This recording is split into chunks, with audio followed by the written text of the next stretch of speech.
काम करेंगे जी।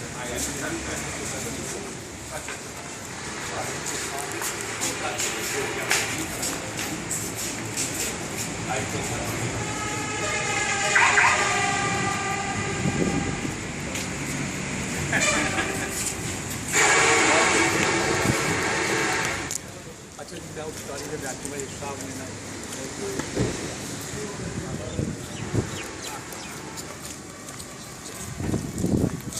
यार, वो जगह देख कर बड़ी खुशी से इंशाल्लाह तो प्रोग्राम बनाएंगे ना कि आपकी